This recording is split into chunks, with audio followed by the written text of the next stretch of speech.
এক সুনীল নারিনের কাছেই যেন হেরে গেছে দিল্লি ক্যাপিটালস। কেননা শুরুতে কেএল রাহুলকে দারুণভাবে রান আউটের পাশাপাশি পরে তুলে নিয়েছিলেন গুরুত্বপূর্ণ তিনটি উইকেট, আর তাতেই খেই হারিয়ে ফেলে দিল্লি ক্যাপিটালস। থেমে যায় 190 রানের মধ্যেই কলকাতা নাইট রাইডার্সের 14 রানের জয়। দারুণ একটি ম্যাচ উপভোগ করলো কলকাতার সমর্থকরা। দিল্লির মাঠে খেলা, অথচ দিল্লি ক্যাপিটালসকেই হারিয়ে দিল কলকাতা নাইট রাইডার্স।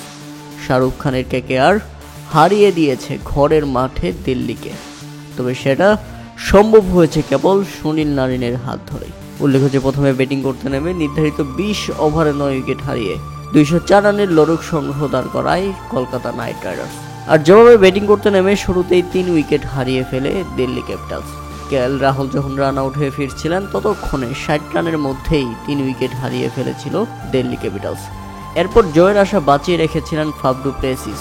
অক্ষর প্যাটেলকে সঙ্গে নিয়ে তিনি যেভাবে খেলছিলেন তাতে মনে হচ্ছিল 1-2 ওভার হাতে থাকতেই জিতে যাবে দিল্লি ক্যাপিটালস, কিন্তু না। গুরুত্বপূর্ণ সময়ে নিজের উইকেটটা বিলিয়ে দেন অক্ষর প্যাটেল। এরপর ফিনিশ করতে এসে ব্যর্থ হন ক্রিস্টান ক্রাফটস। পরবর্তীতে ফাফ ডু প্লেসিস যখন 45 বলে 62 রান করে ফিরে যান, ততক্ষণে ম্যাচ থেকেই ছিটকে পড়ে যান দিল্লি ক্যাপিটালস। মূলত এই 3 ব্যাটসম্যানকেই ফিরিয়ে দিয়েছিল সুনীল নারিন।